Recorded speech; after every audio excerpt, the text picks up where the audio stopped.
powered by Riverside FM.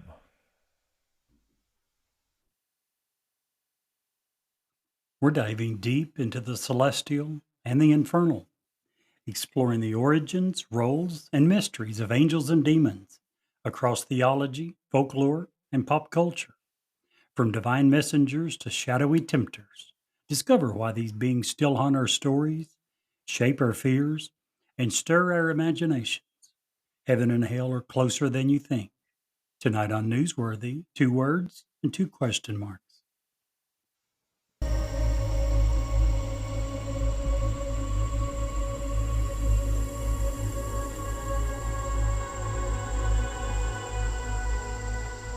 He's alive! Have you checked the children? Get out!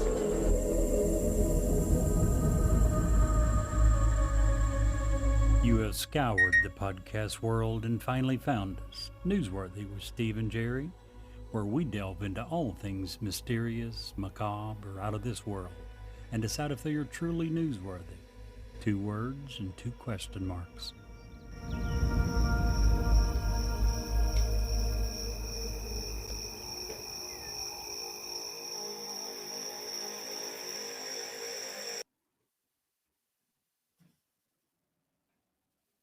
Hi, this is Ed Locke with USA Mortgage. When it comes to buying a home, the process can be overwhelming and confusing. With so many options, it can be hard to know where to start. That's why it's important to work with a certified mortgage loan originator. I have the knowledge and expertise to guide you through the process and find the best mortgage option for you. I will work with you every step of the way to ensure that you are getting the best deal possible. So if you're looking to purchase or refinance, please reach out to me at 502-680-0953. So don't take on the stress of buying a home alone. Work with me and I will make your dream a reality. Trust the professionals and make your home buying experience a positive one.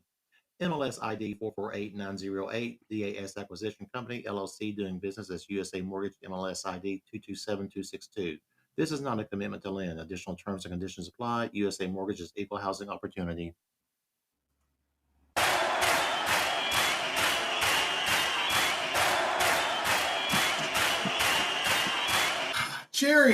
Jerry, I can't believe I've done this. What?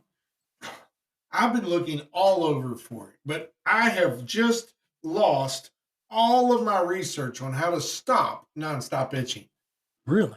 Gosh, I'll just have to, start from scratch. There you go.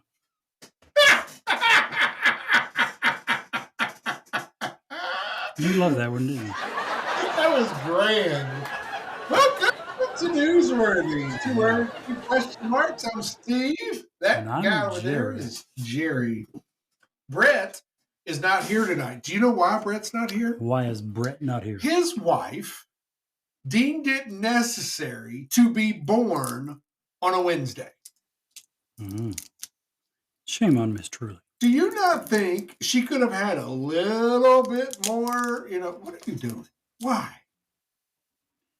The fans want. No. The fans do not want to hear your stupid candy wrappers opening. They tell me otherwise. Anyway, back to Brett's selfish wife. She had to be born on a Wednesday. So he's not here. He's doing birthday duty with the wife. How do you know she was born on a Wednesday? I don't. But today is a Wednesday, so that's what matters. Gotcha. I mean, how dare she be born on a day that could eventually have a birthday on a Wednesday? Exactly. My gosh. The audacity of the woman. Thank you. We love you. And then Brett try to earn brownie points by actually being there. What the heck? Priority, son. Yeah, I'm telling you. There's a reason his name's not on the banner. Happy birthday, Miss Truly. We love you. Yeah. If we didn't, we wouldn't give you such crap. Hey, my daughter is on many social medias. She does art. She does games. She's great. Go check her out. She's still making the stuff. Yep. We need to order them her sometime. She doesn't do that as much, but yes, we do need to do that. She made peanut butter roll the other day, and her peanut butter roll slaps. Everything I've ever had, she baked was really good. So anyway, she Mochi's Monsters. Go check her out. Mochi Monster. That's it. Go check her out. She's awesome. But whenever she's on, I get notifications, and if I'm not busy, I like to just pop up, say, "Hey, I love you, proud of you, whatever." I did that today. Well, no, I had called her. I didn't realize she was on. She was on TikTok streaming. She does Okay. all the platforms. And I didn't know she was streaming live. I just called her, said, "Hey, just thought she's amazing." That's all. Click, hung up. And she says, she called me back. She goes, "Hey, I'm streaming on TikTok. Come check me out." I was like, "All right." So I log in. And she told her TikTok followers, she got like, I don't know, just on TikTok alone, like 50,000 followers. Nice. And she's like, just wanted to let you know what my dad did. That was really cool. And the amount of people that came back and was like, "I wish I had a dad that did that." Isn't that sad? Yeah. So There's if so you're- many are envious of such a small. just a small gesture. Yeah, just something to say, "Hey, I'm proud of you. You're amazing, whatever. Keep doing what you're doing, whatever." I think that's very important. Huge. If and I'm speaking to you men out there with children, as your children age into adulthood, it is still okay and vitally important to let them know how proud of you, how proud of them you are, how much you still got their back. You and I both have adult children, Yep. and the relationships change. It's not like it's not a parenting per se relationship. It's more, For a friend. it becomes a friend, Sure. a mentor, someone who's been there and could be given safe. Hopefully, but that part's up to them. Yeah. At this point, all we can do is be friends. Be friends and be ready for some good, thoughtful wisdom advice from something we've done in our life. Yep. But that doesn't mean you can't be proud of them. And if you are, you damn sure better say it, because just from the response in her feed, that's not happening, Way too often. and it needs to. Absolutely.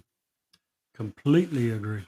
So, I'm off my soapbox yet. I didn't even mean for that to become a big thing, but when I saw one of her listeners in particular, immediately, man, I wish I had a dad that would do that, and it just broke my heart.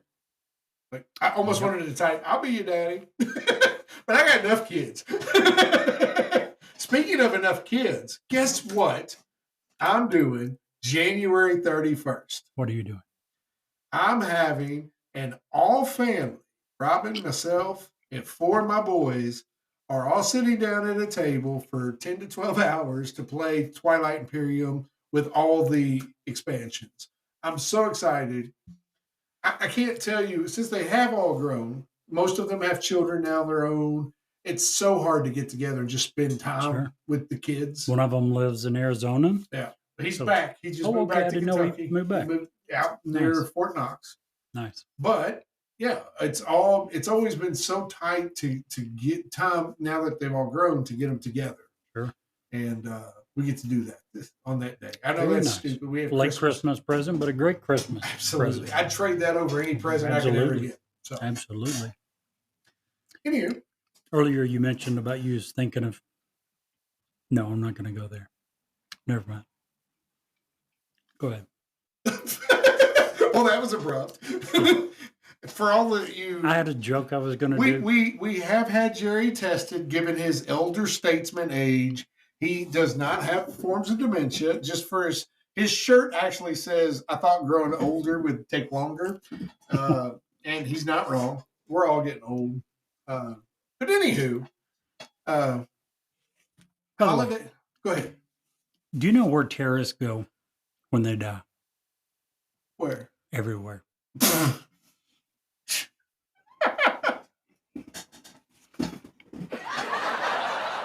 That's a lawmaker friendly joke of the night. You do know we have many listeners, and That's why I did such a respectful joke. Thanks. Oof, rough. What, you disagree? No, not at all. Depending on the terrorist, I guess. Mm-mm-mm.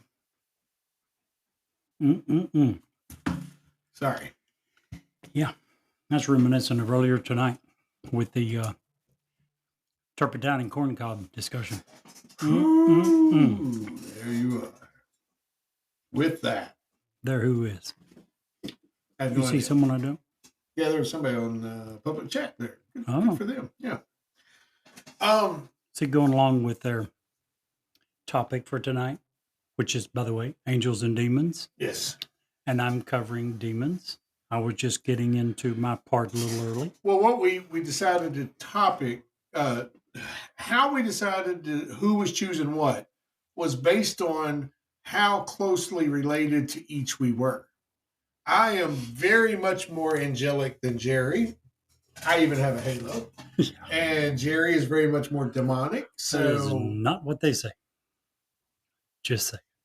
you're wrong. I have it written right here. I got a message That just a is second not ago. what they say. Please read your, no, don't read your message. Show your message.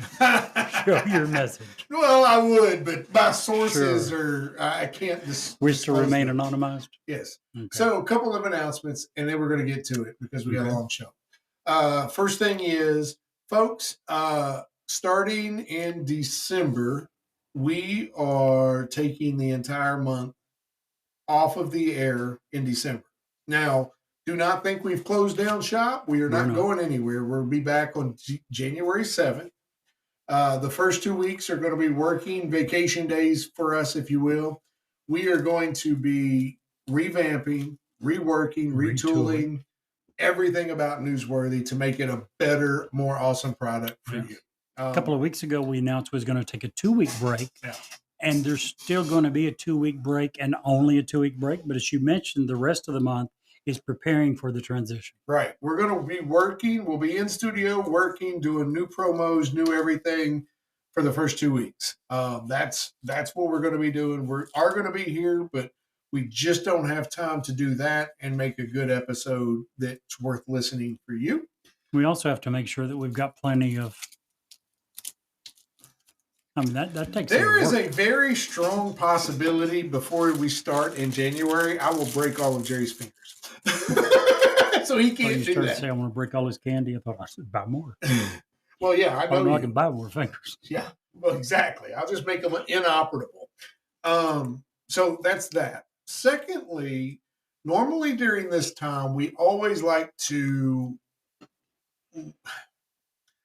put out a message of compassion for people who don't have other people. This is a very depressing, for folks that have family and friends, this is a great time of year. It's wonderful. People are celebrating. For people that have recently lost a loved one or have no family, this is a unbelievably depressing time of year. Also, Christmas itself is a hugely depressing time for so many people that do have tons of people they love and care about, thinking, because we as a society have impressed upon people that to show people you truly love them, you need to buy them a lot of stuff. There's so many people that don't have the money to be able to buy what they want, that alone is hugely stressful and shouldn't be. Yeah. That's not what any of this holiday should be about. All I'm saying is if you are having a big holiday festival and you know somebody who doesn't have somebody, invite them to your house, take them out. We don't do Thanksgiving anymore. Back a couple of years ago when I got very sick, I couldn't cook. I didn't feel like it. So we started going to Cracker Barrel. And that's just become our thing on about, Thanksgiving now. We very much like it. It's just me, my wife, and my mom. We go, we have a good time. I usually try to tip my waitress $50 or $100. She's there on her holiday, giving it up to serve us. Yep. I hope that little bit of something can help them have a better Christmas. There you go. But I really, there's so many people out there that if you live in a spot and there's a lot of, people that have moved in, maybe they don't have family. Yeah, they might have 2 people, but maybe invite them both. I can't tell you. And the reason I bring it up is I can't tell you how many times I've made Thanksgiving dinner and had leftovers for a week. Yep. If you have leftovers for a week, you have room at your table for 1 or 2 more people. Yep, absolutely. Just saying. Anywho, off to Howers. I do want to, before we switch into the topic, I do want to bring this up, and it's very important. Jerry and I are both Christian folk. Okay, we've never made we've never tried to cover that up or not make that apparent. However, tonight's episode, we are coming at this from at least partially a biblical point of view. Which almost have to. You have to. Given the subject. Given the subject matter, you have to come at it from a biblical point of view, and that's our lane tonight. If that's not your lane, that's not something you want to deal with, that's not something you're comfortable with. This is your forewarning. This is your forewarning. You have a great night. We will see you at the next show. However, we would very much encourage you to stay. Might learn something, might have something. If you have questions, send us a question. Newsworthy with SteveandJerry.com. Contact us, send your question. We'll do our absolute best to answer it. So that's the forewarning. We are coming at this from a very Christian background and a Christian basis. A lot of biblical stuff tonight. Also, and we're not going to soft pedal that. That's we're going to be biblically speaking. If anything that we say doesn't agree with what you've been taught, text us, contact us. We want to learn. We want to help. Okay. We're not dropping we're dropping the hallmark stuff. We're dealing with scripture, what the scripture actually shows. You know, angels aren't your dead relatives with wings. They are a very distinct order of created beings who serve God's purposes, deliver messages, protect, and sometimes, when necessary, bring judgment.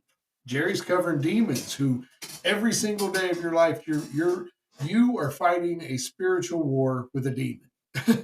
Or at least the demon is fighting a spiritual war over you. We're going to hit what they are not. As far as angels go, that's what I'm covering. How they actually appear. And I want to preface all of that by saying that this was a listener-requested show from one of our greatest listeners. We appreciate him so much. If you have an idea for a show next year, because we're all booked up this year, but if you have an idea for a show next year, again, hit the website, newsworthy with SteveandJerry.com, hit the contact button, put your email in, put your topic in. We will get to it, especially if it fits our vibe. So with all that said, Jerry. Yes. Let's do it. Let's do it. You want to go first? You want me to go first? You want me to? I will. Otherwise, you go for it. Well, I have a lot of stuff. Now, the one thing I want to say is this is one of the things next year we're going to try to get away from is being very book reporty. Yep. In a lot of respects, this program is going to be very book reporty because there's a lot of things we have to just read. You know what I'm saying? There's not a lot of reasoning or way to get away from all of that. I don't think. So, also, we're not here to pee in your Wheaties. From my perspective, everything that I've looked up is backed up biblically. I even double checked everything to make sure. And if you've been taught something different in your church, I'm sorry. This is what I've been taught in mine, and this is what the Bible backs up. And like you said, let us know. Yeah, absolutely. Let us know what you believe that we're wrong on. Let us know what you've been taught. So absolutely. There is no bad comments. There's a bad way of saying a comment, but there's no bad comments. Sure. We don't take offense to anything. So the first thing I want to clear up, and this is something you see and you hear all the time. Okay. Aunt Sally passes away, and there's some people in the corner, well, Aunt Sally got her wings. That doesn't happen, folks. Unfortunately, that just is not a thing that exists. Angels, in the biblical sense, are a whole different group of created beings. And their only mission is to serve God. Their only desire is to serve God. They do not care about hounding down Aunt Sally's recipe for buttermilk pie.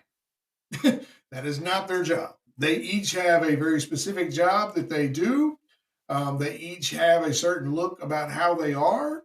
They each, I liken it to, if you look at our government platform, you have the president, you have his cabinet, and then you have everybody below that. Jesus, all the angels, and everybody below that. Yep. And unfortunately, when we pass on, we don't turn into angels. We receive a new heavenly body, and we get up there and we do our heavenly thing. But We hope. We hope. We hope.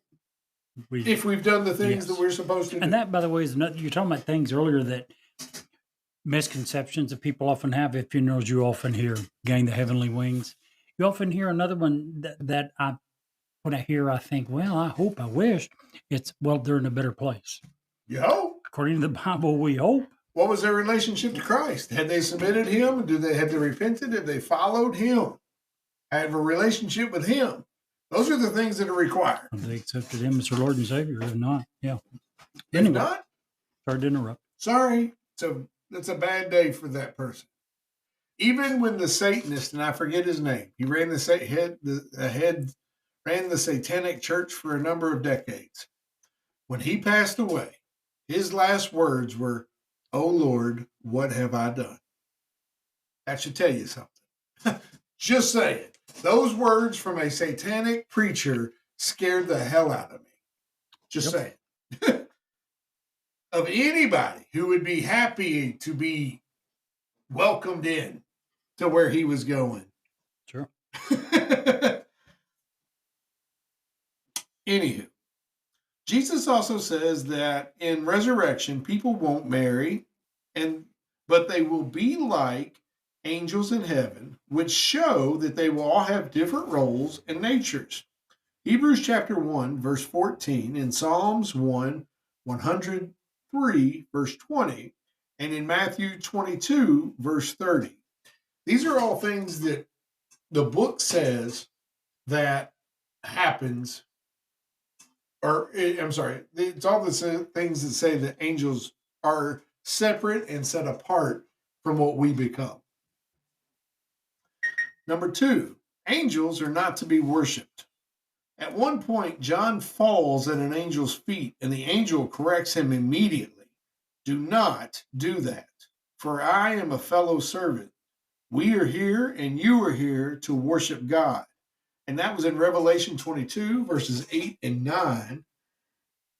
So, and I bring that up because some of the things that you're going to talk about will do that, present that way, but accept that worship, right? Sure. So it's one of the things that demons do is try very hard to be what angels are to us. And again, this is not a religious show, but you can't do this topic without bringing into religion in all of its sections and all of its parts. And that sucks, but hey, it's what we're doing tonight.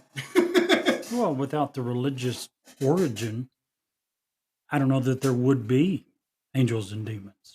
Right. It is absolutely spiritual and biblical, and not just Christian Bible, but it is throughout religions. It's part of their history. So the next thing that angels are not are harmless, cute figurines. And we talked a lot about this over dinner before we got on the show tonight. When angels appear, people are often overwhelmed, terrified, scared, overconsumed, and overstimulated. The glory of the Lord shines around shepherds, and they're terrified. The first words that an angel will say is, "Do not be afraid." Daniel sees Daniel is a man in biblical times. Daniel does a whole lot, okay? And the first time he ever laid eyes on an actual angel, he saw a heavenly being. He lost all of his strength, had nothing to do but fall on his face and tremble. He needed to be strengthened. Luke chapter 2, verses 9, Daniel chapter 10 and verses 7 through 9, and later in that chapter as well, Gabriel actually had to strengthen Daniel to have him raise up so that he could convey the message that he had from the Lord. That's how terrifying and overwhelming a presence of an actual alien is. I want to go on record right now as to say, I hope I never have to look face to face with an angel. We'll get to why in a little while. Angels are not sovereign or independent. At God's command, they act exclusively at God's command. They will go where he sends them, they will do his will, and they will leave. Scripture speaks of angels who do his word, obeying the voice of his word. Psalms 103, verses 20. All their entire existence is to serve whatever God tells them to do at that exact moment that he tells them to do it.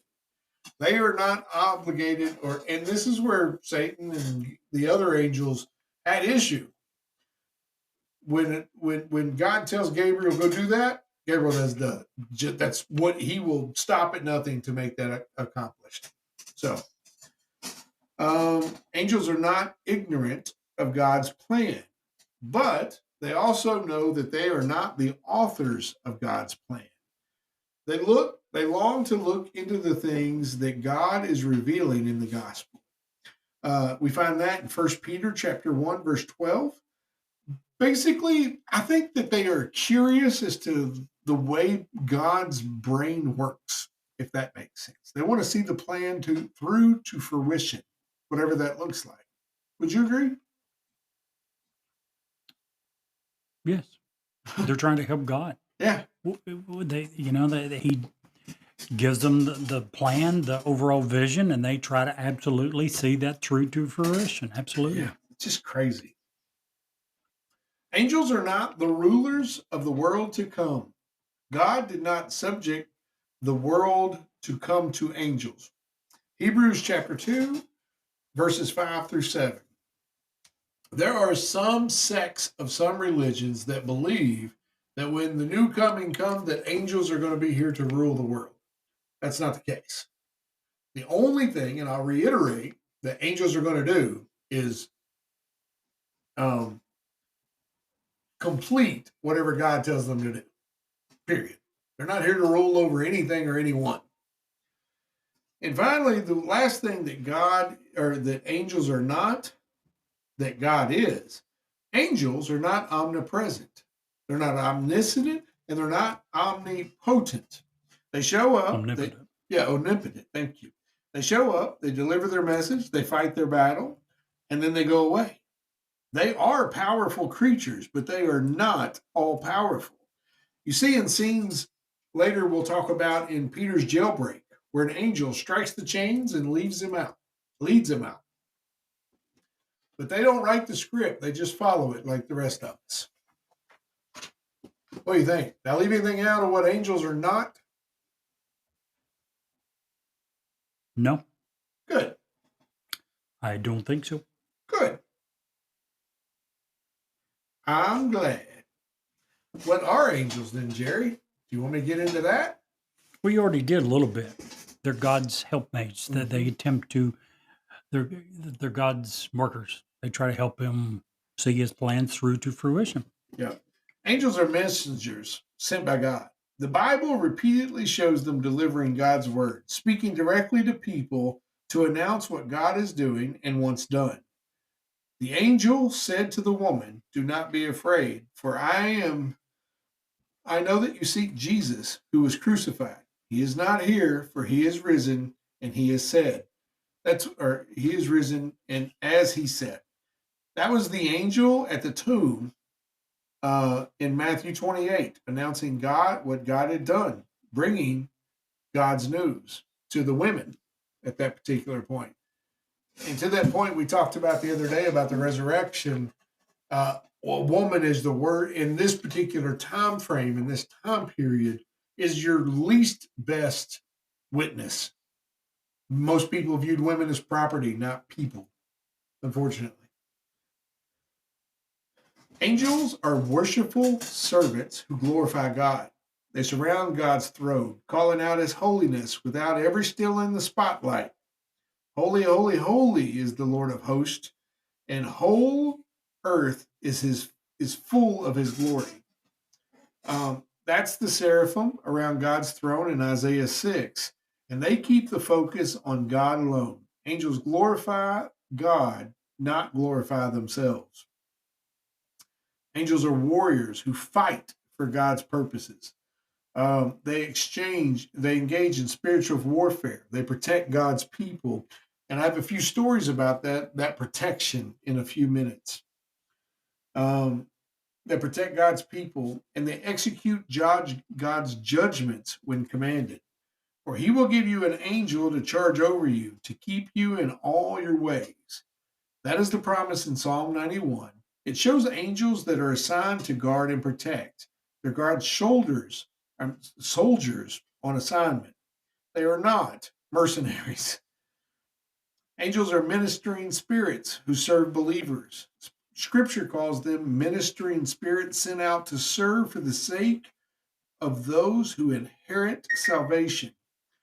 Are they not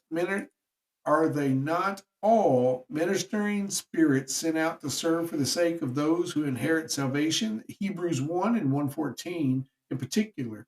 Angels serve God's practicality and spirituality. Also, angels are eyewitnesses and students of God's plan. They long to appear in the unfolding of the gospel and learn what God is doing in and among humans. Things that the angels long to look at.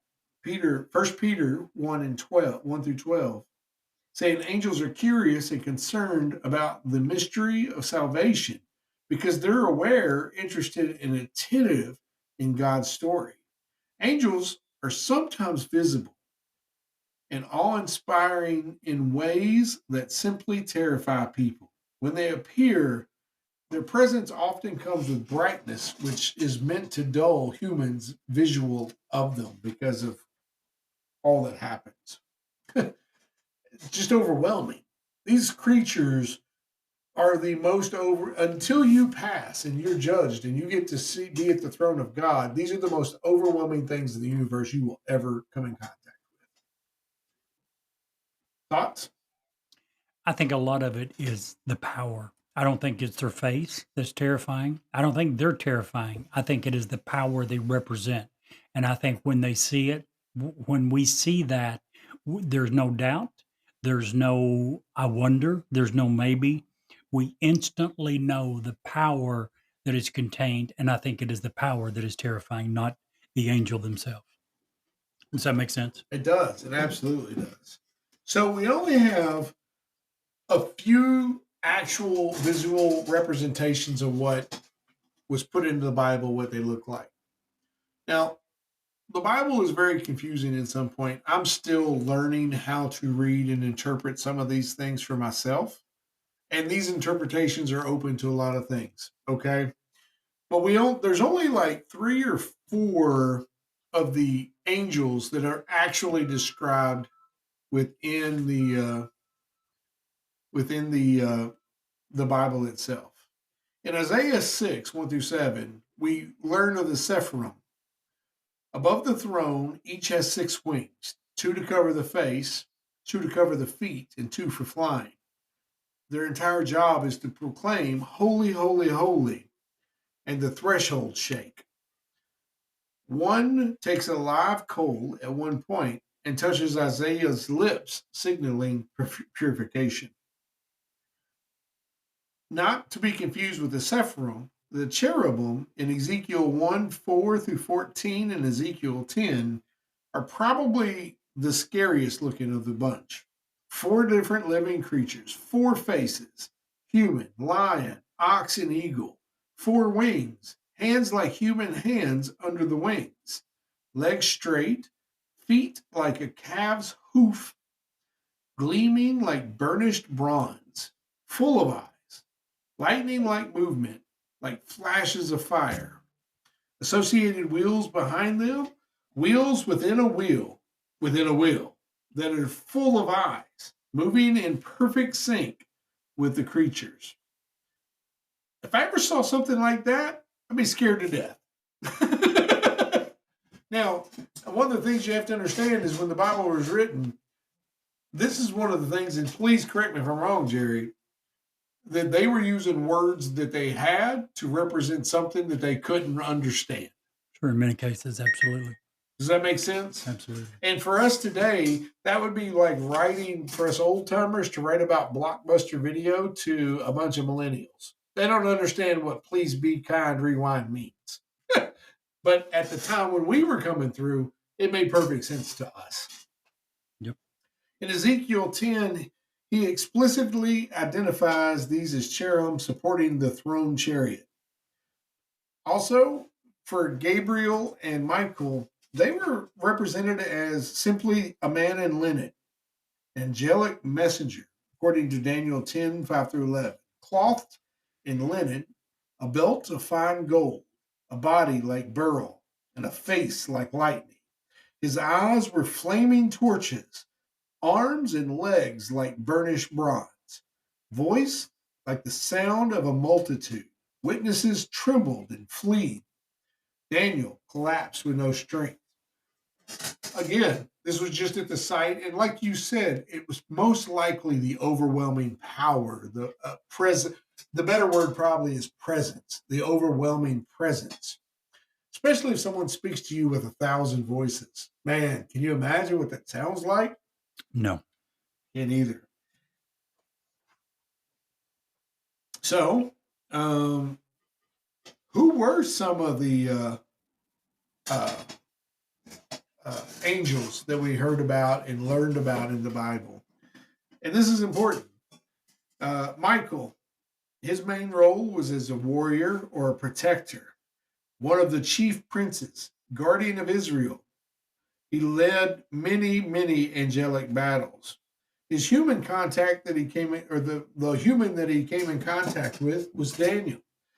He contended with a hostile power to get a message through to Daniel, then strengthened him. He later leads war in heaven, Daniel 10 through 13, 21, 12:1, Jude 9, and Revelation 12:7-9. Michael's all over the Bible because he's kind of like the right-hand man. Probably the left-hand man. Jesus is the right-hand man. Gabriel, he was a herald who delivered pretty much all of the high-stakes announcements. His contacts on earth was Zechariah and Mary. He announced John's birth to Zechariah, struck him mute for unbelief, then announced Jesus' conception to Mary, and named the child of Jesus. Luke 1, 11-20, and 26-38. He also explained visions to Daniel 8, 6-19, and 9, 21-23. Then we have the angel of the Lord. Now, this mysterious messenger, who often spoke as God, commissions people and received divine honor without rebuke. Most people believe the angel of the Lord was actually the Lord. He appeared to both Moses and Gideon. He appeared in the burning bush. He called Moses. He said, "I am the God your father." He then sent them to Pharaoh.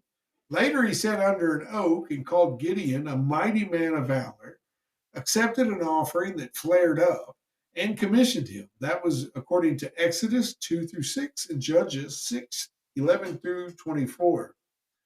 We also talk about the seraphim, the burning ones. They attend God's throne and they proclaim his holiness. They contacted Isaiah.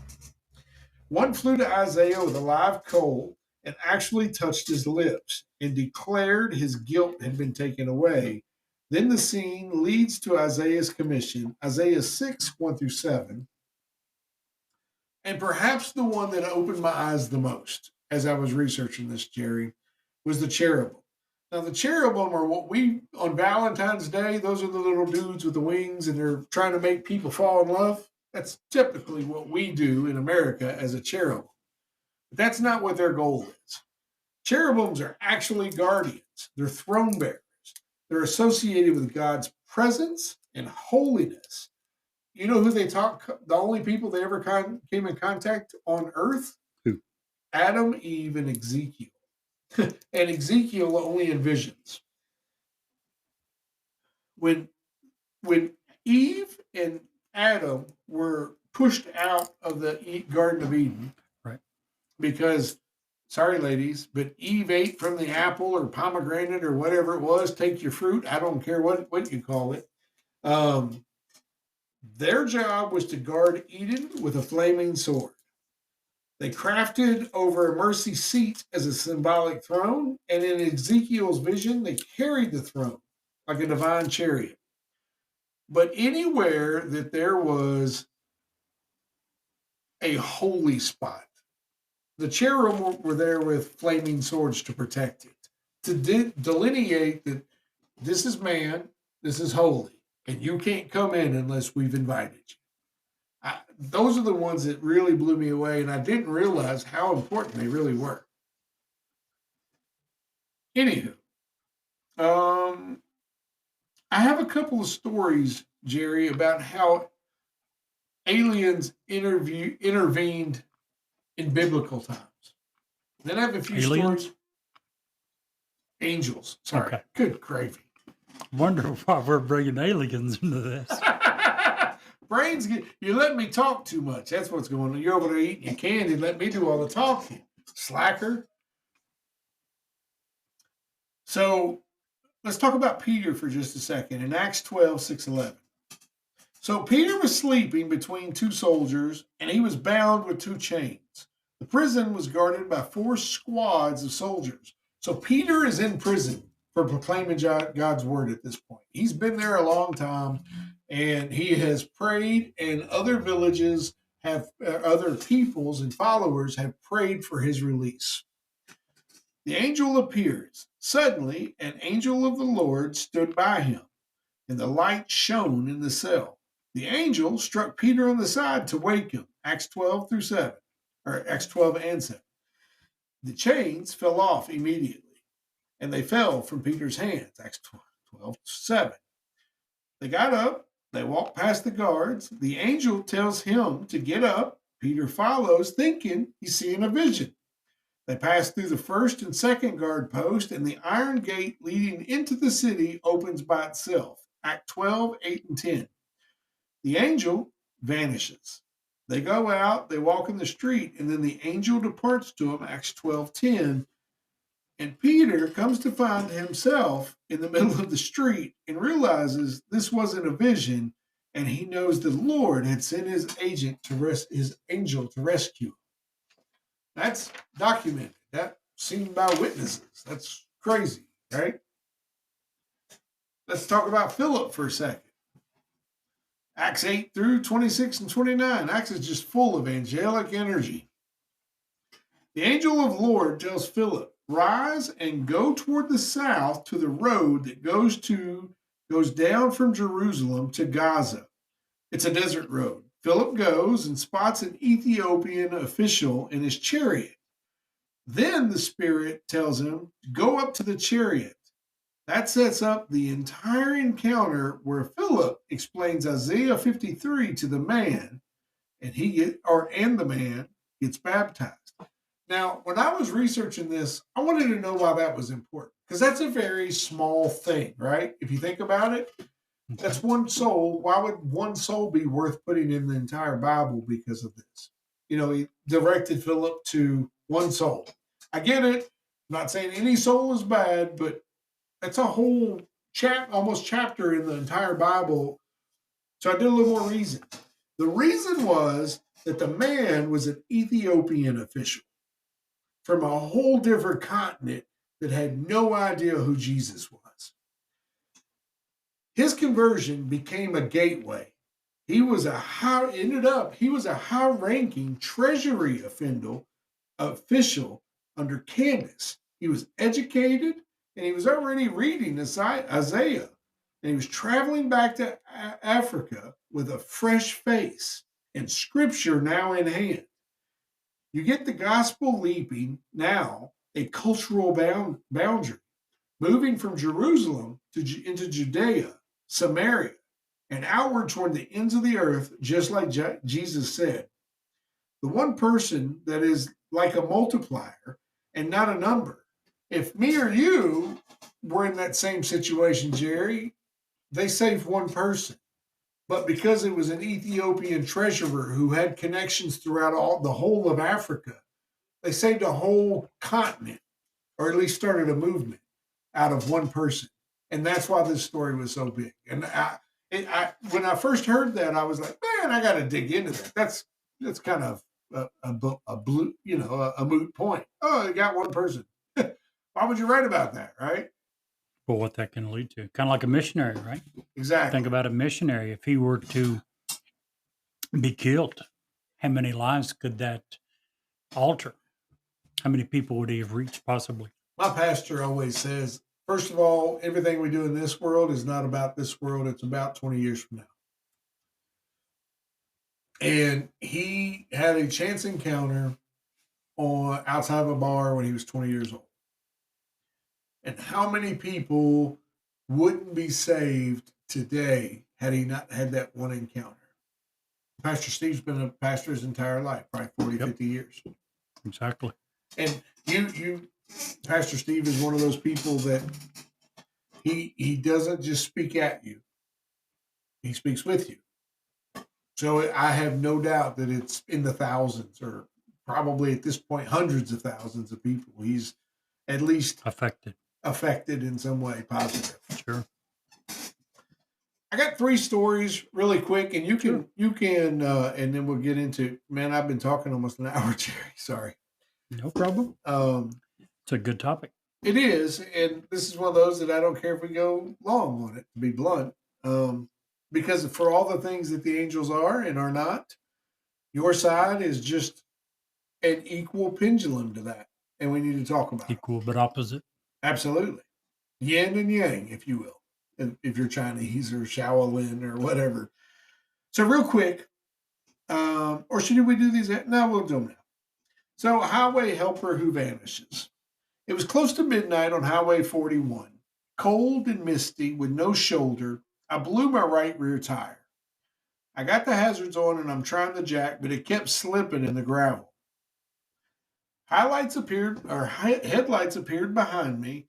Then a single work light clicked on and a man in faded canvas jacket walked up like he'd been doing this his whole life. He said, "Pop the trunk. I got you." Calm voice, no small talk. He wedged a flat stone under the jack, broke the lugs without a strain, swapped the tire in 2 minutes. I've done a lot of tire changes. There ain't no way in heck I can do it in 2 minutes. Just throwing it out there. When I took out my wallet, he shook his head and said, "Nope, I just need you to know that you are not alone. Get home safe." I bent down to grab the blown tire, looked up to thank him again, and he was gone. His work light was gone. His truck was gone. No engine sound. Nothing on this straight highway you could see for hundreds of miles. I drove the next mile just looking for tailgates and didn't find any. The spare held perfect, and when I got it to the tire store the next day, the jack was put on exactly the reinforced points, which nobody ever uses on cars. You just don't see those unless you crawl under there and look. And the lugs, much to the surprise of the tire workers, was torqued perfectly. I felt like God had sent help right when I needed it. Crazy, right? Yep. The midnight mysterious nurse. Now this one actually made goosebumps pop up on my arms. My daughter was admitted with a scary high fever, and it was past 2 a.m. I was running on coffee and panic, and her temperature kept creeping up. Everything they tried to do wasn't effective. The hallway was quiet. The call light wasn't getting anyone. A nurse in an actually weirdly older style uniform stepped in a soft voice and said, "Let's cool her down." She adjusted the IV rate, brought a cool compress, and hummed while she worked. My kid finally stopped shivering. She prayed under her breath, checked vitals like clockwork, and then told me, "Hey, Why don't you rest a minute? I'll sit here. I must have dozed off for 20 minutes or so, and when I woke up, the sunlight was coming through the blinds. My daughter was smiling. I thanked the morning nurse for sending help and to tell her all about how grateful I was for the lady who came in the middle of the night and described her. They said that no one has ever worked here in that met that description. Crazy, right? Just Very another much. thing that, and this one is the one that I was saving for last because it's the one that's like, to me. This one's actually close to home. We got off a trail near dusk at the Red River Gorge. Not only that, fog rolled in and the phones dropped to one bar. The water was almost gone. The map said the trail should have switched back left, but all we saw was brush and drop offs. A man in a faded ranger jacket stepped out from the timberland like he'd been waiting for us. He had a brimmed hat, clean boots, and a small pack. He said, "You know what? Follow me. I don't want you to cliff out," which, if you've ever been to Red River Gorge, it's very easy to get off a trail and fall down a cliff and not and be very much unalived. Those are 60, 50, 60, 80 feet at some points, 600 yards at others. His tone was calm and no chit chat. He led us along a narrow deer path none of us had even noticed, pointed out a rock shelf to avoid, and had us exactly step on white quartz stones because the ground was stable there. He paused once and said, "You'll hear water in about 5 minutes if you keep going this direction." And we did. We crested a ridge and we saw an official trail marker ahead. I turned to thank him, and he wasn't there. No footsteps, no light, just a breeze in the pines. At the trailhead, the posted notice said no rangers were scheduled to be in that sector that night due to staffing issues. The quartz stones were real, and we checked the next day. It felt like he had guided us straight out of trouble. Crazy, right? Very much so. Do you have any questions about angels? I do. I do. You mentioned 2 or 3 times about angels' job and how that they always attempt to help God fulfill his plan, see his plan through to fruition. Is it always the case? Do angels always try to help God? Are they always obedient? Always is a long, it depends on how far you go back, because the leader of the folks you're going to talk about didn't do that. What do you think differentiated Lucifer from the other angels? Well, not only Lucifer, right? Because I think the Bible says that he took a third of the angels with him as part of his rebellion. Is it 200? Does it give a number? It may. I don't recall. I don't remember. I thought I think it said a third somewhere. I'll look that up. But do we suddenly go from a third of the angels were bad and followed a really bad dude, Lucifer, to the rest are perfect? I don't think the Bible answers this. I don't think there's an answer. I'm just wondering your thoughts. I think that they stayed because they are. Not necessarily perfect. There's only one perfect being in the world, right? I don't know. But I don't think the Bible says whether or not they're perfect or not that I know of. it just says they were created. I mean, that's all it says. I think that they are as close to perfect as you can get and not be the Lord. For the ones that are left, obviously Right. not the ones that Right. rebel with Lucifer. I've often had questions and wondered about Lucifer. How do you go from being an angel of God? How do you go from seeing the awesomeness of God to being I thinking can be better than that. which is exactly what he thought. Right. He thought that I can ascend him. I can be higher and better than him, and led a rebellion in heaven with a third of the angels. I have a hard time wrapping my mind around how you get from standing in the presence of God. Of course, is it any different than Judas Iscariot, one of the apostles? How can you be around Jesus Christ and see the awesomeness, see the miracles that he performed, and then turn around and betray him?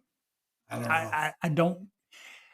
I don't understand. Humans are weird in those things. Humans are so weird. They are. We're I mean, so I self-protective. can understand I can understand bad people for a lot of reasons. They're just, their mind is warped, their mind is twisted. I think in many cases, sadly, their upbringing had at least a part to do with it. It's not an excuse, but has a part to do with it. But for someone like Judas, who was an apostle of Jesus, who was with him day in and day Saw out, the miracles. Didn't have Saw to it have all. faith. Believed because he saw. one would think, had to have believed, if no faith, due to simply what he saw, would have had to believe, and yet chose for 40 shekels of silver to betray him. How? How do you? And Jesus I even don't knew. get that. Sure, he knew ahead of time. And he was like, "You're going to betray me, not once, not twice, but 3 times." No, not to Judas. Who did he say that to? One of the greatest men in the Bible. He wrote more of the New Testament than anyone. The Apostle Paul. Yeah.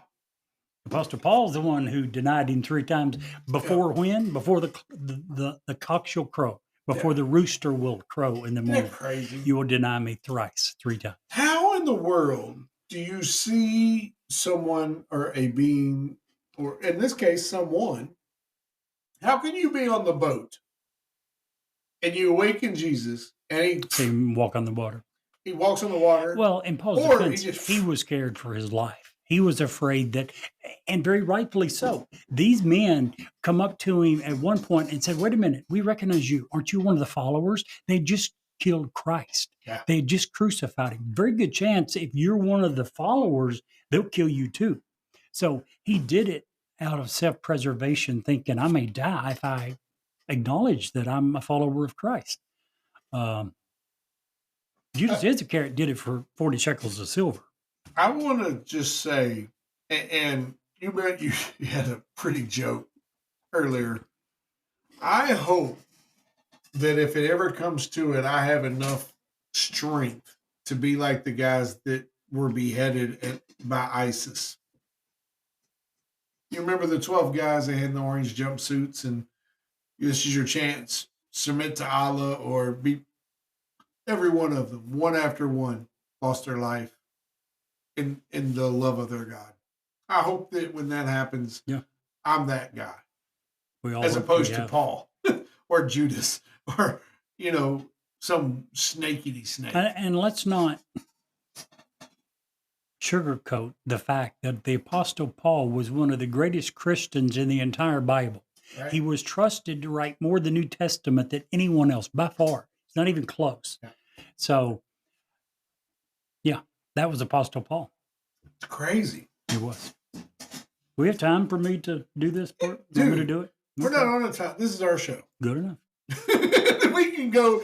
I'm not saying we will definitely do it, whether it's tonight or later, but yeah. Let's do it. The other side of angels is I still got one. demons.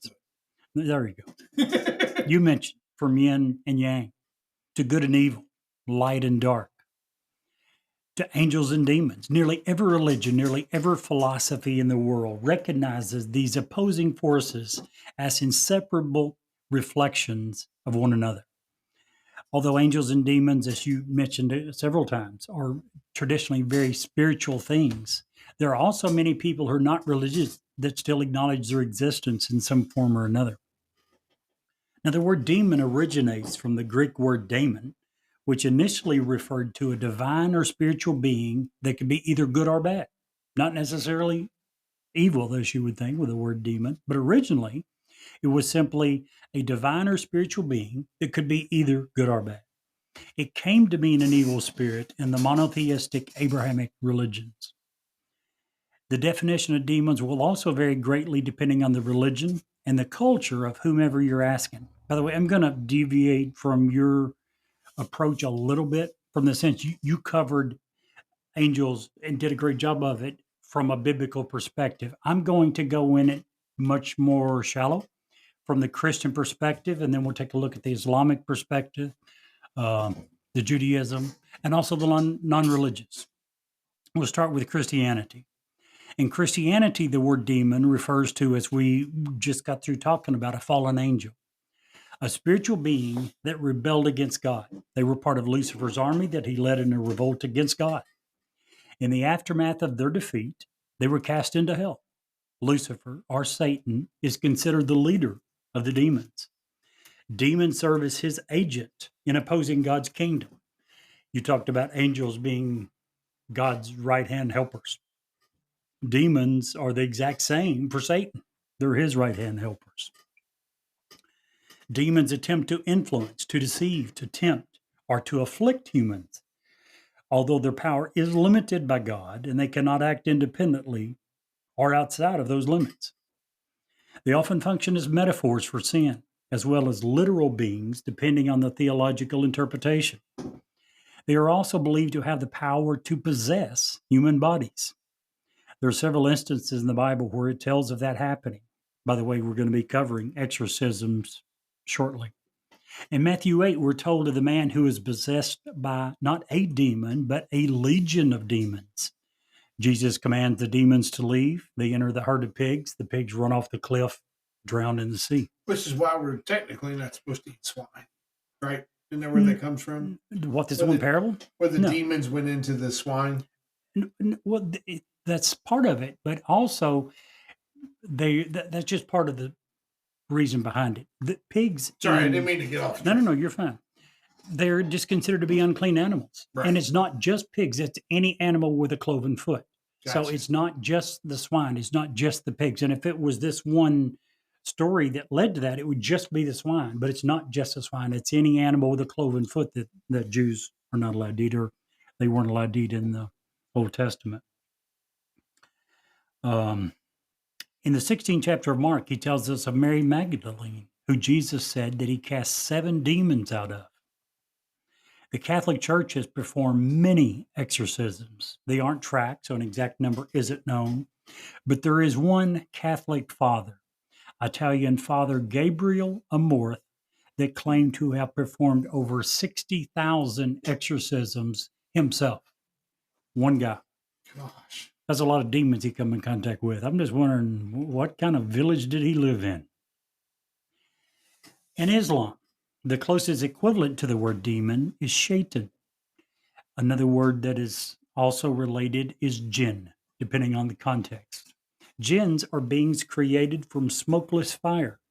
They have free will, like humans. They can be good, neutral, or evil. Shaitan refers specifically to evil jinn that are rebellious, malicious, or who tempt humans towards wrongdoing. Shaitans whisper evil suggestions into the hearts of humans. They promote sin, deception, and disbelief, but they cannot force humans to do anything. They can only persuade. Yes. Just for the record, I was looking it up. The Christian Faith Guide says that the Bible does not give a specific number of angels that fell from heaven. However, it suggests that many angels joined Satan in rebellion of God, and it could be as much as a third, whatever that means. There's something somewhere I don't recall, yeah. But the third comes from Sorry. a bunch. Yeah, a whole lot. Yes, a whole lot. Unless there was 10. Then it was 3. Yeah, but there's 3.5, actually, which is creepy, but yeah. 3 and a third. 3 1/3, Get even your math creepier. right. Dang it. The third. How do you get So 3 and a some half out legs. of 30 to 10? So 3 angels and a pair of legs. There you go. So that's Sorry. Christianity and Islam. In Judaism, demons, or shaitan, are described as invisible beings with characteristics of both humans and angels. They are often malicious spirits, but not fallen angels. They can cause illness, mischief, or harm, but they are not necessarily evil. They have free will, they eat, they reproduce, and they die. But they also possess supernatural abilities. Later Jewish folklore introduces Lilith, who is associated with night spirits. Lilith is portrayed in some traditions as a dangerous female spirit that harms infants or seduces men.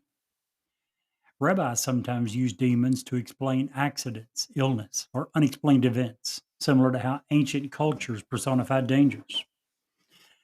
By the way, do you know what the most popular, what religion in the world has the most followers In the world, in the world, worldwide? is that Islam, So that's second. Christianity? Yep. Okay. Christianity is number one. Roughly 2.4 billion people follow Christianity. About 2 billion follow Islam. So over half the world's population is either Christian or Islam. Roughly 4.4 billion out of 8.2 billion. And the problem there is, I don't want to say problem. No, I think it is a problem. The ones that claim Christianity are not near as adamant, active, or in tune as the ones that are I Islamic. think that's a big problem. Considering we're Christians, I don't hesitate to say that's a problem at all. Yeah, really is. It is. And I'll go one step further since we're talking about it. In our country, especially, we have gotten to be with the help of pastors such as I'm trying to be nice here. I know. I could tell. So I actually enjoy a good sermon by Joel Osteen occasionally when I need a pick-me-up. Yep. But the I think real a lot of facts people are he's only teaching you half the Bible. He whitewashes a lot of it. A lot of it. And then you get the flip side of that, and you get the Kenneth Copelands of the bunch who just drive people away in droves because of how Negative narcissistic and negative he is. And then you get, so I can understand why the American Christian is kind of either wishy-washy or on the fence or doesn't know what to take the next step is. We went to church with my son in Louisville the other day. Great message. Very surface level. Didn't What get into service it. level? Very surface level. Oh, surface level. And that's okay. You have a pastor, you're doing a church with, 1,500, 2,000 people. I get that. And it was their fundraising time of the year. I get that. My church, for instance, is very, very different. They don't pass an offering plate. They teach once a year on tithing and offerings, and that's it. That box is at the back. You do, if you do. If you don't, you don't. That's who you and God. Their church is very similar to that. So, and it happened to be their time. So, not saying that that's their ever message, but very nice, very cordial, very real message, just very surface level. In America, in particularly, our Christianity has become very surface level. I agree. I also think another huge problem that we've got in America is religious people putting down other religions. Amen. So for the non-religious, they're standing back going, wait a minute, you guys can't even get along with each other. Why in the world would I want to be a part of that? Yeah. And then you have one other part is when you're driving down the road and you see a big sign in your yard that says, repent or go to hell. There is a big difference between Joel Osteen and that. And the answer lies somewhere in the middle. You have to be able to reach There's people. a time and a place for Absolutely. all things. Does Absolutely. the Bible teach you have to repent or you go to hell? Yes, it does. Yep. Does it say that needs to be the focal point of your sermon? No. It doesn't. So you got to find a message that works. And obviously a large part of it is being able to find a message that resonates with people. And I'm just going to say it, in our country in particular, where you have a bazillion different denominations, and half of those denominations, I'm sorry, Jerry, tell you that if you're not Baptist or you're not Methodist or you're not this You're or on the that, highway to hell. you're going to hell. Nowhere does it say that. You can't support that biblically. Okay. And you are doing a disservice to people who will potentially. I just got to hop up on a fence here because you're talking about demons. And I think that the Bible very specifically says in the book that if you become a stumbling block to someone, you're not a demon per se, but maybe you're being influenced by demons because demons whisper, demons nudge, demons try to get you to, I am absolutely going to make you do all of that before the next show. You've been saying that for a long time. I'm serious, or I'm just going to throw it away so you have to walk away and get it.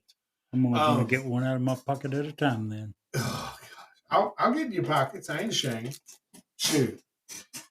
But I think that, you may not want to be a stumbling block, but there could be a demon in your head whispering in your ear to do something that would create a stumbling block through your actions to another person or a non-believer. I just, there are, and am I perfect? Absolutely not. I am the furthest from, I am someone who just tries to learn as I go. You know, I am deeper in the Bible in this episode than I've been, unfortunately, in the last 6 months. And I wanted to. When we decided to do this, I was like, this is my chance. There's a reason I'm getting into this. And it had me all through the books, which is even better. When I started, didn't even realize Hebrews. I was looking all through the Old Testament trying to find Hebrews. Not a lie. That's a problem. Honestly. Which means you need to read your Bible more, which you know what? Exactly. All of us need to read the doesn't? Bible more. You know, Pastor Steve says it all the time. He reads his every year.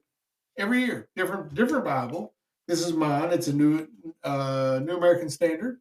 It's the one that I can read. Know thee, thou, those. It's written in common modern English, but it's a work study Bible. It's marked up all to hell. There's more highlighter in it than out of it. But I just wanted to throw that out there. That in America today, we have a very surface level version of Christianity, where countries like Africa, India, China. In China, you will go to prison for being a Christian, for studying the Bible. And they do it every day in house churches, 2 or 3 or 5 people together. They will each write down a page or 2 pages or a chapter, and they'll hand it off to each other so that they can read it without getting caught. We don't have any idea what that means to be a Christian outside of our country. And a lot of times that cost is your life. That cost is your freedom. That cost is your money. That cost is your family. We don't get that here. And if we did, and I pray we never do, but if we did, I think a lot of us would be digging into that book a whole lot more, including myself. Not throwing other people under the bus without directing that at me. Sorry, I didn't mean to derail you. You got me on a soapbox. You're fine.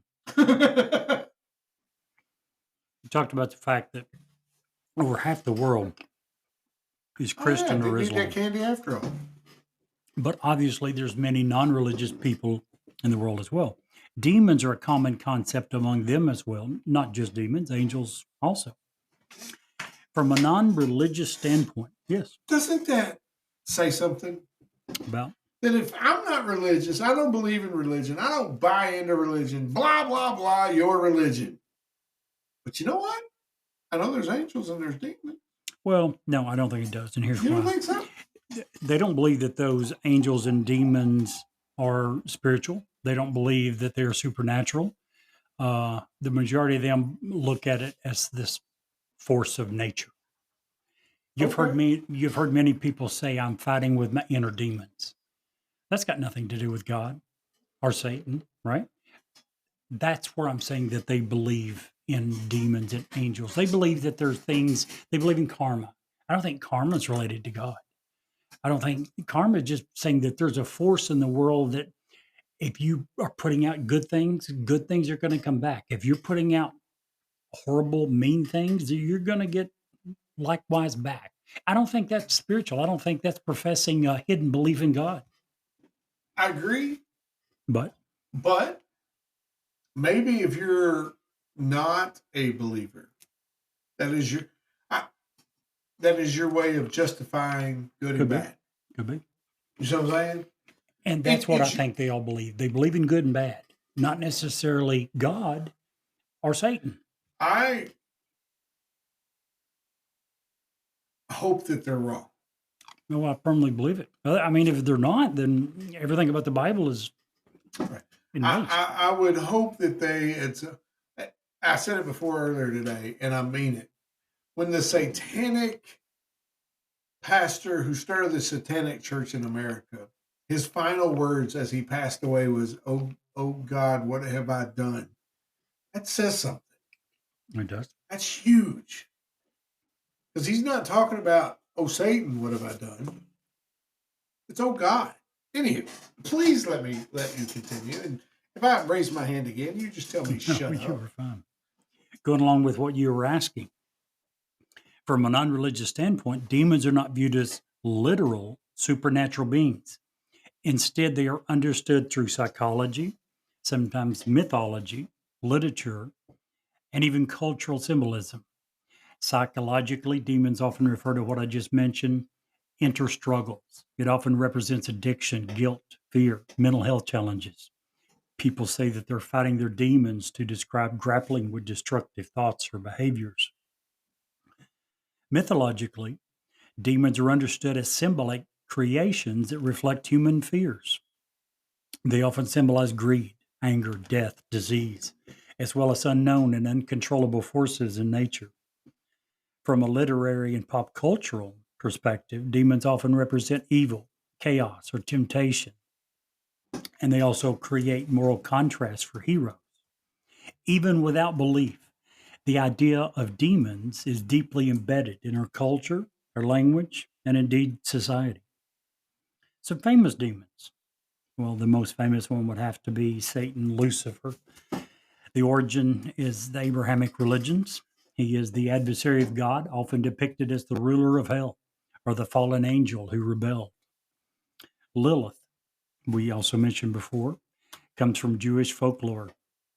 He's often portrayed as Adam's first wife who refused submission, later demonized as a child stealing and night spirit. Asmodeus, part of the Jewish and Christian demonology, he is the demon of lust, one of the seven princes of hell. Pazuzu, from the Mesopotamian mythology. He was the demon of the southwest wind, associated with plagues and famine. He was prominently featured in The Exorcist, if you remember. He was the possessing entity. Leviathan comes from biblical text, most commonly known as a sea monster, symbolizing chaos, later interpreted as a demon of envy. Beelzebub, of the Philistine deity, later demonized in Christianity as well. Lord of the Flies, he was associated with gluttony and corruption. Demons, I think, still resonate today because they embody our deepest fears, our moral struggles, our fascination with the unseen, which makes them powerful symbols across religion, psychology, and pop culture. That's demons. Dude, demons are nasty. Yeah. I'm just saying. Well, they're evil. As we said early on, these, whether it's biblical, whether it's non-religious, whether it's yin and yang, light and dark, good and evil, angels and demons are kind of the same. They're the exact same but opposite force. They're exact opposite of angels. It's crazy, man. It's crazy. What do you think? I mean, I know your thoughts, but we have a very unique opportunity here with this particular program to just put it out there. We're in the lane, we're in the thoughts, we're talking about the things. What do you think? What would you say to the listener today that was on the fence? Well, we're not going to change the listener that's on the fence. If you I get don't believe the Bible, you're certainly not going to believe two little guys from Kentucky doing a podcast on cryptids who suddenly decided to talk about angels and demons. Well, let me ask you this. Let me put it a different way. Okay. Let's exclude the Bible because maybe they've never been exposed to the Bible as it should be. Maybe the only experience they have is a really bad pastor in a little local church, and they got really hurt at that church. I can speak that from experience. Yeah. Again, that's why I took the avenue that I did tonight of going at it from not only a Christian perspective, but some other religions and also a non-religious perspective. I think we all agree that there are good and evil forces in this world. Guys, somewhere along the line, that's all angels and demons are. We're looking at the good versus the bad. And I don't think there's any denying that. They're just not. Have you ever seen the movie Constantine? I have not.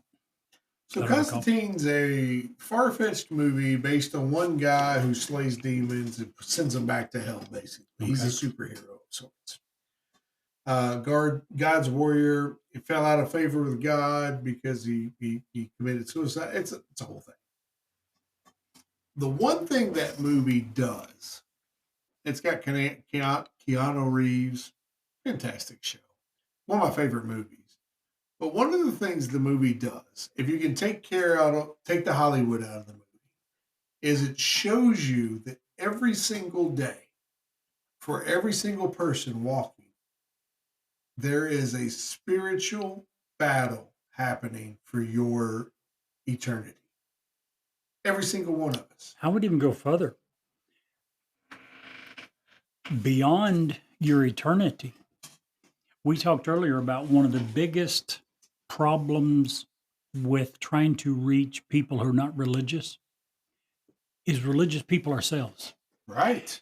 That's the devil working through us.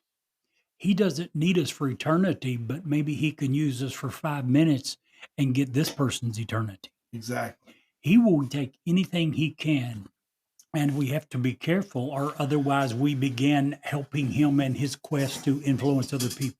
It can be something as simple as a terrible, horrible joke that's told at work. Mm-hmm. What's our reaction? Do we laugh with the rest of them? There's a scripture in the Bible that says he wants us to come out and be separate from the world. There are people who look at people who say they're Christian. They look and see if their lives are any different than their own. Right. And if they're not, they're saying, wow, why bother?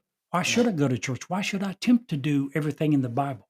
They're no different than me. They're no better than I am. And there's no guarantee of, unlike what Joel Osteen says, being a Christian doesn't necessarily make your life easier.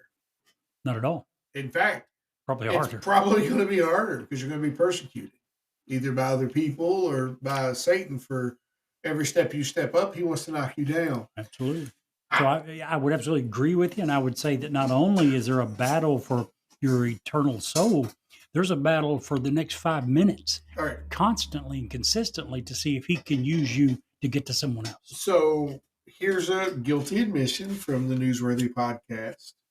It's exactly what our tagline or finish show line means. If you can't see the light, be the light. Yep. You are supposed to be the light for someone in the dark. Absolutely. The way you live, the way you thought. And folks, not throwing glass. I can't speak to Jerry. I can only speak to me. I am one of the worst Christians on the planet. I struggle mightily, daily, and fail 90% of the time. Absolutely.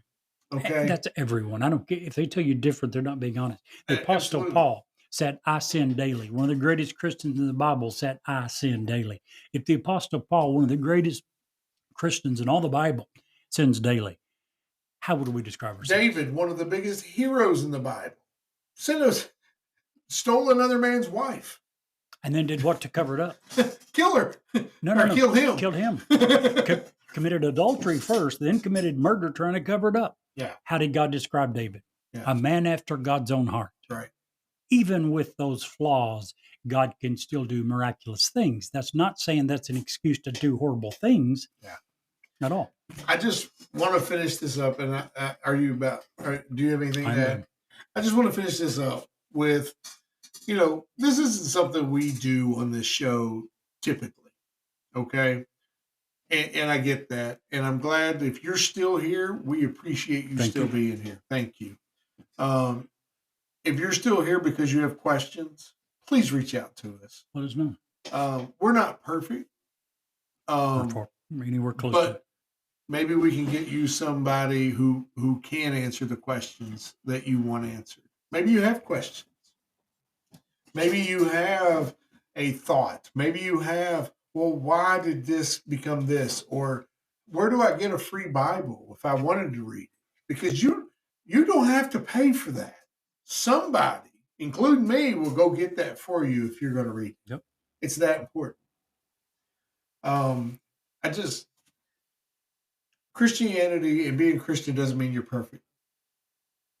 Being religious doesn't mean you're perfect, but it does mean you're trying, or it should, right? Absolutely. The worst thing you can do is be a stumbling block, in my opinion. The worst thing you can do is see and understand what this book, in any variation, offers you. And not only say no, but then convince somebody else to say no too. And it That's doesn't worse. take words out of your mouth to convince them. It can be It's actions. absolutely. In fact, to me, I believe it's more actions. I agree. I lost, and I don't know if I've ever told this on the story on the actual air or not.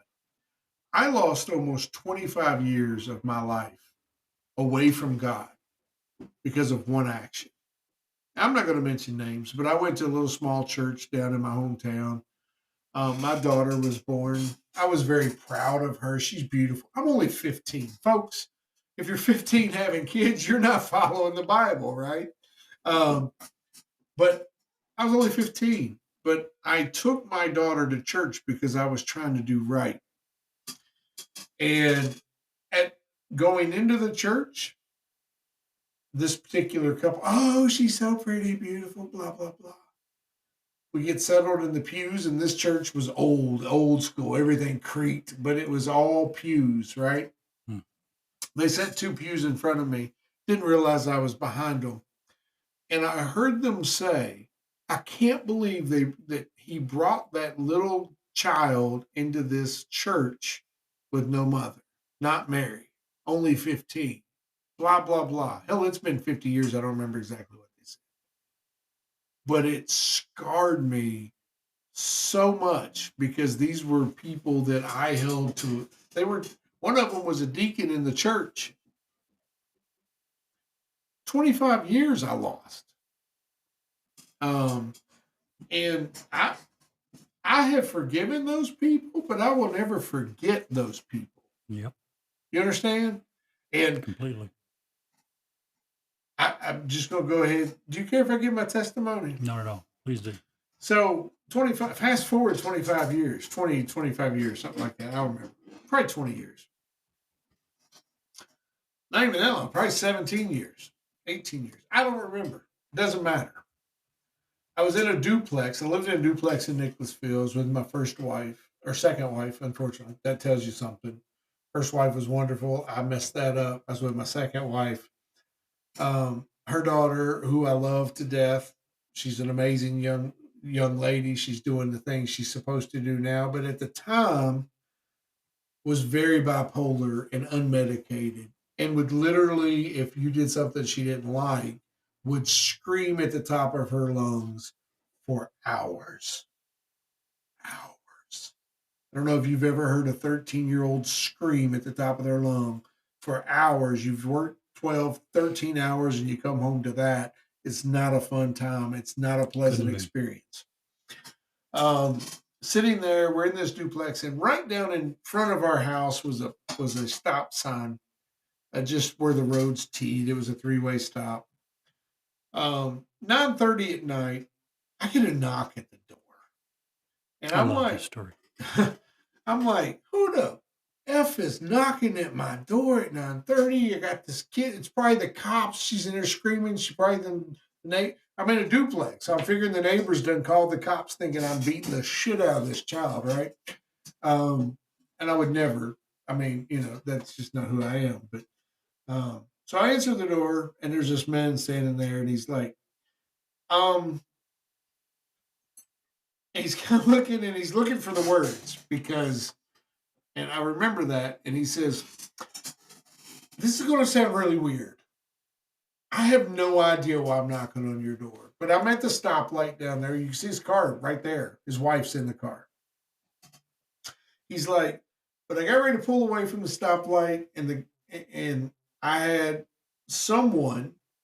God tell me, nope, I want you there right now. And I was like, oh, it's 9:30 at night. I don't want to do that. These people are probably asleep. I want to go. So I wanted to go. And as soon as I went to put the car, to go, I heard it again, louder. So I stopped the car. and I'm knocking on your door. I know it's 9:30 at night. I'm sorry, but I'm supposed to knock on your door right now. I can't tell you for the life of me how done and over life I was at this point. I had so emotional with work, and unfortunately, I had learned my ex-wife at the time had already at this point developed a very slight, but it was gaining speed in a drug habit, and her daughter was going crazy, and I'm just crazy, and I'm like, he's like, "Do you have 5 minutes?" I'm like, "I got whatever you want." And dumb smart ass me, he says, "Well, my name's Pastor Steve. I'm from a church here local in Nicholasville. Can I come back and talk to you at a different point?" But I was like, "No, you come in now. I just got one question." Smart ass Steve. I know everything. I'd always heard this phrase and I never understood it. He's like, "What's that?" I said, "I'll let you into the house to talk right now if you can tell me and explain to me why I should fear God." Smart, right? He's like, "Absolutely." So I invite him in. We go sit at the kitchen. As soon as he walks in, first of all, Brittany stops. I don't know why. I don't know if her mom gagged her, beat her, whatever. She was in a different room. She stopped. And we went to the kitchen table and we're sitting there talking, and he tells me and what was supposed to, he left about 11 o'clock that night. An hour and a half. His wife's still sitting in the car. Apparently she's used to this, right? I bet she was. I've been at that church ever since, by the way. Pastor Steve, I will never. It's still there.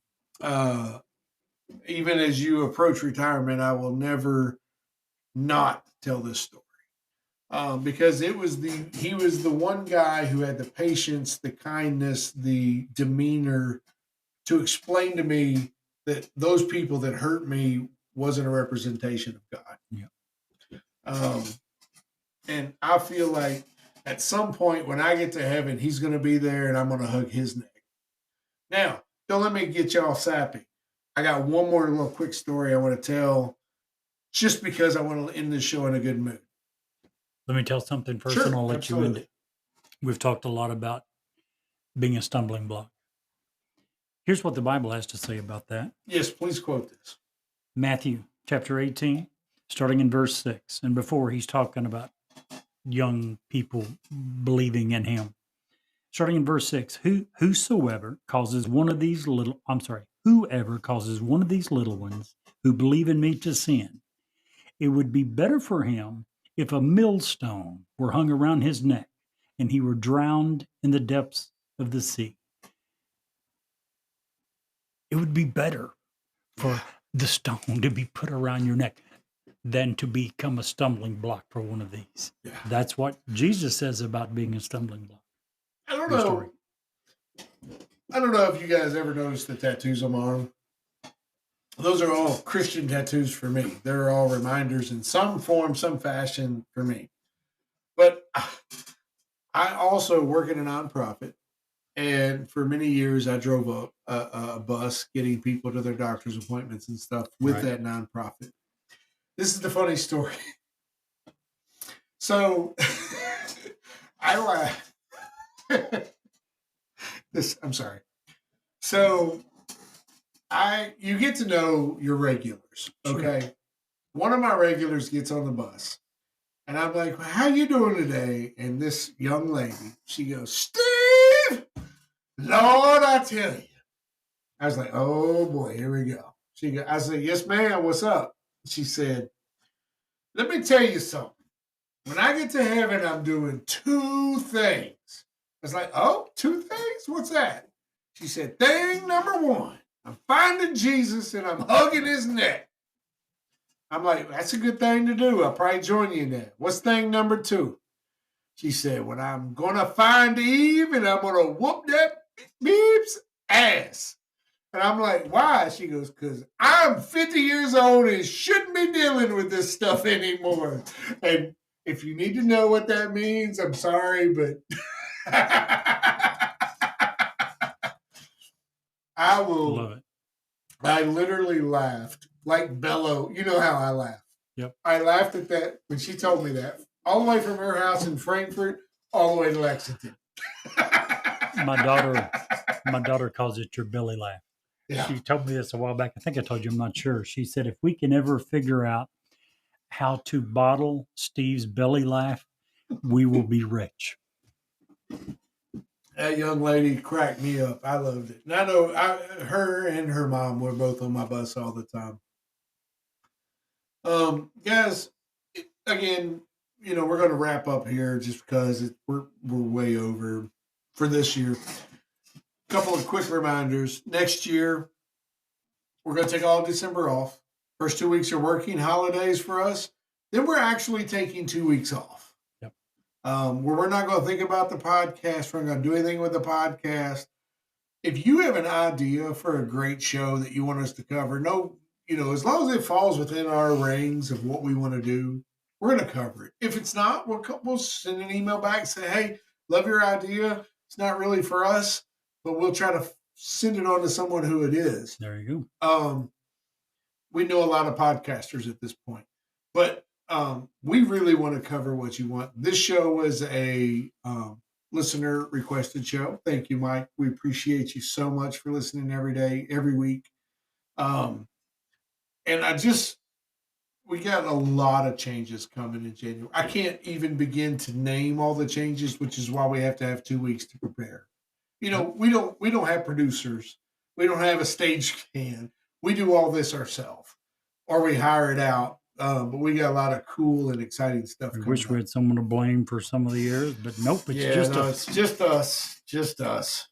Jerry, do you have anything you want to add at the end? I do not. Me enjoyed the man. show. It has been a fantastic show, even if it was a little dry at the beginning because I'm boring. Not at all.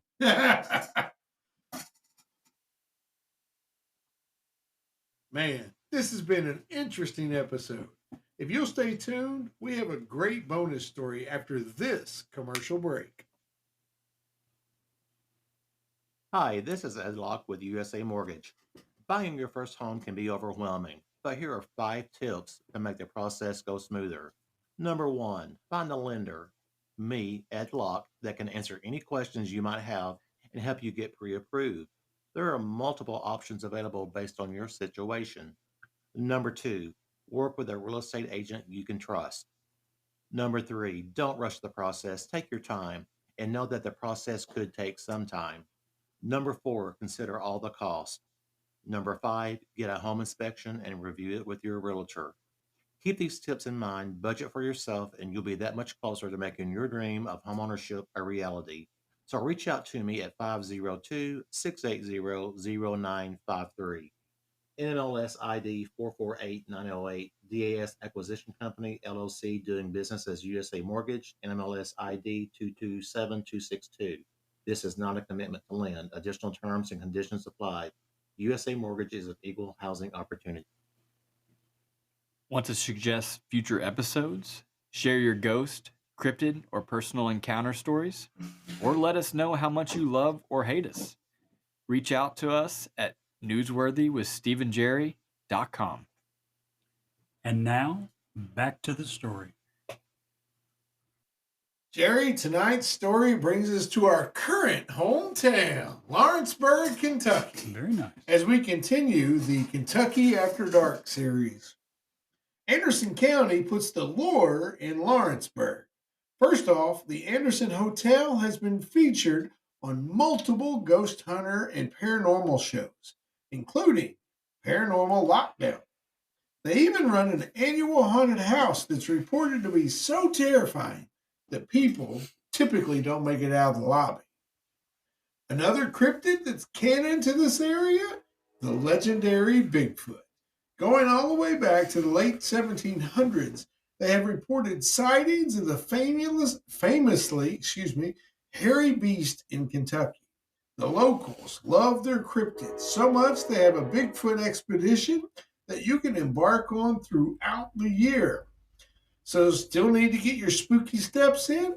The Lawrenceburg Ghost Walk will have you covered. Jerry, tonight's episode is brought to you by Ed Locke and USA Mortgage at 502-680-0953. USA Mortgage, the home of possibilities. And don't forget, Smoking Gun Jerky, Lincoln, Nebraska, online. Go online, you can check out 50 different varieties of jerky, great Christmas presents. They offer marinades, they offer seasonings, and recipes to make your own jerky at home. And don't forget to use the code Cryptid10 for an amazing discount.